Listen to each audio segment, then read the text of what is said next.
Bonjour chers amis, vous avez à nouveau le pasteur Samuel Cabot chez vous ce matin, le matin du 25 mai 2020.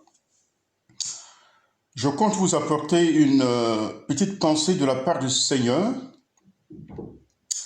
qui fait appel à la consécration et à l'engagement, qui représente la pièce maîtresse de la foi chrétienne. Voyez-vous, dans Genèse chapitre 17, verset 1, lorsqu'il avait atteint les 99 ans, Abraham s'était vu interpellé par le Seigneur sur la forme suivante. Marche devant ma face et sois intègre. Dans Exode, lorsque Dieu avait mis son dévolu sur Moïse pour pouvoir l'envoyer délivrer le peuple d'Israël en Égypte, Dieu lui avait demandé « Qu'as-tu dans la main ?» Et souvenez-vous que Moïse était berger. Il paissait le troupeau de son bon père, Jéthro. Et avec le bâton dont il disposait, ça lui permet d'escalader les montagnes et d'en descendre. Dieu lui a dit, qu'as-tu dans la main? C'était un bâton. Dieu lui a dit, jette le bâton par terre. Et il a jeté le bâton par terre qui était devenu un serpent. Dieu lui a dit, reprends-le. Et il a repris le bâton dans sa main. Et voyez-vous, lorsque vous allez lire la suite de l'histoire, le bâton qui initialement était devenu le bâton de Moïse n'est plus maintenant le bâton de Moïse. À 4 reprises, il dit que c'est le bâton de Dieu. C'est-à-dire que lorsque nous nous donnons entièrement au Seigneur, nous ne nous appartenons pas. Nous lui appartenons désormais. Il n'y a rien en nous qui nous appartienne, tout est à Dieu. Et ainsi, dans 2 Chroniques, chapitre 16, verset 9, il est dit, « L'Éternel Dieu porte son regard sur toute la terre des hommes pour chercher, écoutez bien, pour chercher et soutenir celui ou celle dont le cœur est tout entier à lui. »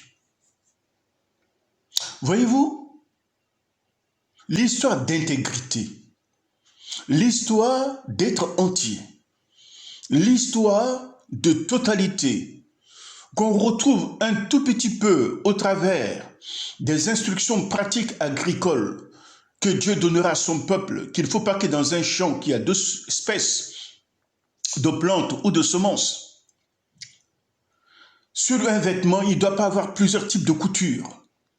C'est pour dire le caractère unique, pur, simple, entier, de ce que doit être l'état de notre cœur lorsque nous nous approchons de Dieu.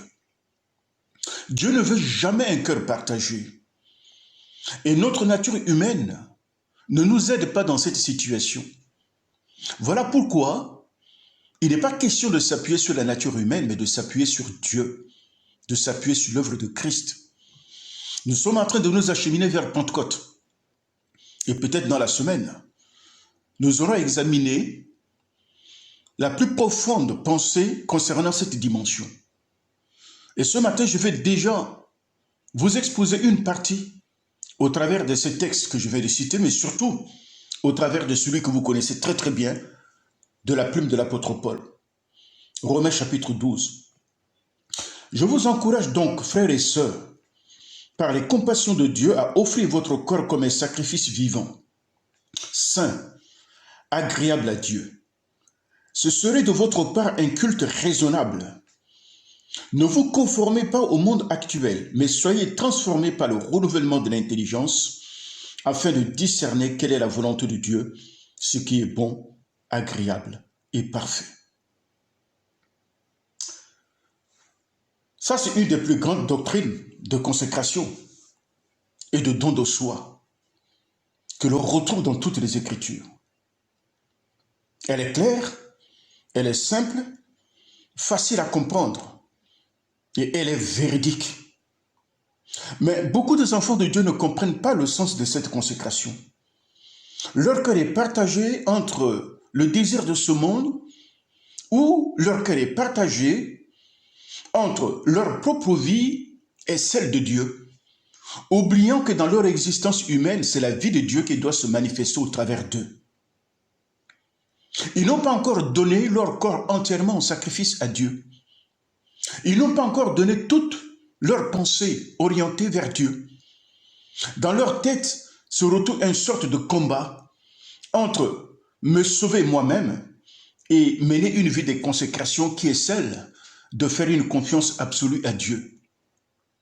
On a tendance à dire, comment faire confiance à quelque chose qu'on ne maîtrise pas? S'il est question des choses qui concernent ma vie, j'aimerais mieux être au contrôle, plutôt que de confier les rênes de ma vie à quelque chose d'hypothétique. En réalité, c'est ce qui se passe au fond de notre cœur. Mais une telle attitude est rédhibitoire devant Dieu. La Bible a dit que si une telle personne se retrouve dans un tel état, il a un cœur partagé. Et si quelqu'un a un cœur partagé comme l'eau de mer qui s'agite, il ne peut pas prétendre obtenir quelque chose de la part de Dieu. Voyez-vous, Dieu écoute les prières, il y répond. Beaucoup de prières que nous formulons n'ont pas de réponse pour quelle raison? Sommes-nous réellement attachés à Dieu? Avons-nous concentré toute notre énergie dans nos pensées pour orienter vers lui, vers sa promesse? C'est ça la foi. Espérer contre toute espérance. À travers les écrits de l'apôtre Paul, Dieu demande à son peuple de se consacrer, comme un peuple lévitique qui avait été consacré à la prêtrise. Mais dans la nouvelle alliance, nous sommes tous sacrificateurs de Dieu d'une manière ou d'une autre. Et nous avons besoin de nous donner entièrement au Seigneur, de ne rien retenir pour nous. Le corps n'était pas un symbole du vivant sacrifice. Mais Dieu va nous demander que notre corps doit être livré à son autel. Souvenez-vous de la dernière exhortation.